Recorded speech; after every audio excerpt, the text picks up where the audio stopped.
Roundup. Yay! Action. Hi! Hello, friends. Where have you been our whole life? Welcome back to... Reading Roundup.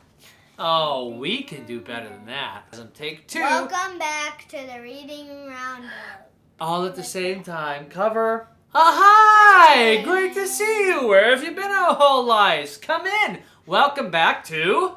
The Reading Roundup. That's much better. I knew you had it in you. I knew you guys had it in you. Welcome back to the Reading Roundup. Before we get started, we have a guest. Mac, please introduce our barnyard friend. Mr. Duck.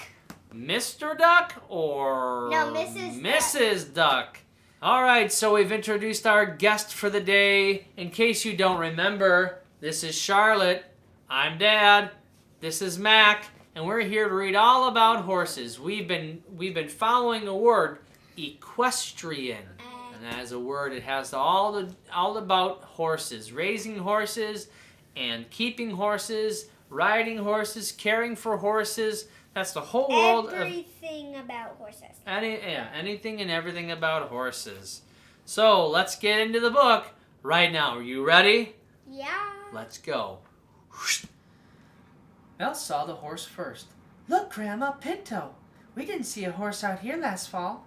Grandma shook her head. And I haven't ridden here since then. He's all alone. Mel wanted the horse to look up or maybe even to trot toward them, but he didn't move. On the ride back to Grandma's house, Mel said, I wish I could have a horse. That night, Mel dreamed about the Pinto in the corral and the country road. The next day, Mel rode back to the corral with carrots in her pocket. Hey, boy, Mel called.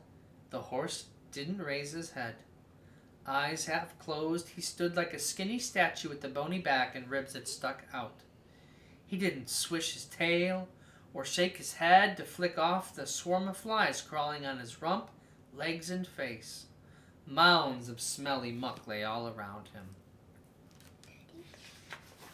Yes? His booty, his rump, his behind. Mel waved a carrot. The horse closed his eyes as if to gain strength. Slowly he shuffled toward the fence. It hurt Mel to watch him move. Maybe she shouldn't have brought the carrots, but she held one out and waited. After a while, the horse took the carrot. While he chewed, Mel reached out to touch his face. His red-rimmed eyes looked sunken. Mel knew something was very wrong. Mel blinked back tears when she described the horse to Grandma. We have to help. After Grandma called the Humane Society, she told Mel, sooner or later they will rescue the horse. Sooner if the owner gives up the horse, and later if the owner is taken to court. Mel and Grandma rode out every day to see if the horse was still there. One afternoon, they saw people in the corral with the horse. Mel called out, Did you come to help the horse? We're taking him to Lisa's ranch where he can get well, said a man in the blue uniform. I'm Lisa, the woman said. I run the horse rescue ranch. I'm afraid this little gelding has gone hungry for a long time.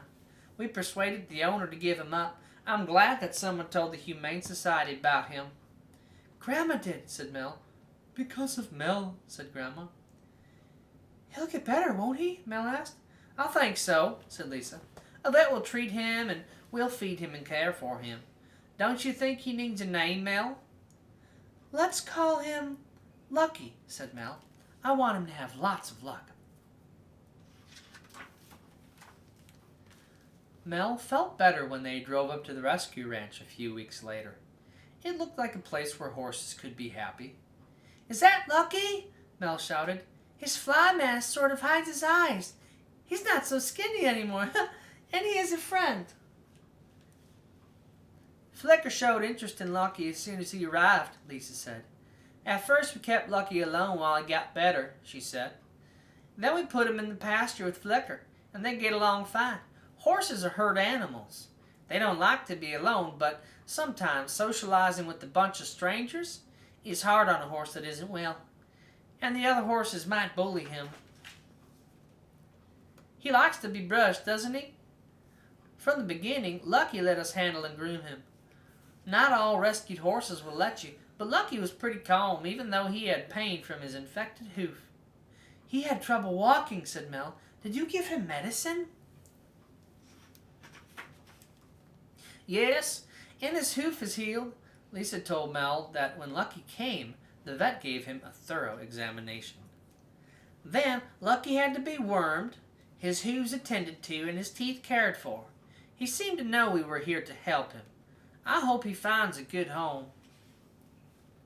Mel read the adoption questionnaire and thought, we don't have enough room for Lucky at my house. The backyard is too tiny, and Grandma doesn't even have a yard. Lucky, why do you cost so much to take care of? She said to the Pinto. She didn't know how she could ever own him, but at least for now she could see him. A month later, Lucky went to live and work at a horse therapy ranch. Grandma drove Mel to see Lucky. The trainer invited them to watch her work with Lucky. She stood in a round pen with Lucky and rubbed him with a wadded plastic bag. Then she opened the bag and waved it. Lucky stood still. Good boy, said the trainer. Like most horses, Lucky was startled at first when I shook the plastic bag near him. After Lucky circled the pen for a while, the trainer hooked the lead to his halter. Would you like to lead him back to the pasture? Mel held the leather lead. Lucky matched his pace to Mel's. When Mel walked fast, so did Lucky. When Mel slowed down, Lucky did too. You lead him well, said the trainer. Have you thought of volunteering to work here? We need people to groom and to walk the horses. Mel turned to Grandma. When I visit you, I can be with Lucky. It's a wonderful idea, Grandma said. My name should be Lucky, too. Mel reached up to stroke Lucky's neck. I'm lucky to have found you. The end. Let's see here. That was a really good book. I like that book about Lucky, huh? Lucky to have Mel find him and take the initiative to help. Okay, so what did you like about this book? I liked how Mel found him and helped him to get better. Okay. How about you? What did you like about the book, Charlotte? I liked that he actually trusted the girl and ate the carrots from her. And that's how the friendship all started. So, what lesson can we learn? Well, one act of kindness, taking the initiative to show kindness and compassion to somebody, can be the difference between them being sick and lonely and hurting and being happy and healthy and having friends. All because she took time to have compassion. So, the question to you is the same. What did you like about this book? Make sure to share it with us down in the comments. And homework. Homework for this week. Look for an opportunity to be kind and compassionate to somebody in need. Okay, it is a sleepy time, story time. These girls are just ready to go to sleep. So we're going to sign off, but we're going to sign off nice and quiet. Let's sign off with a whisper. Until we see you again, kids, be good, behave, and be cool. Let's count down to bye time. 3, 2, and 1. Bye-bye. See you later.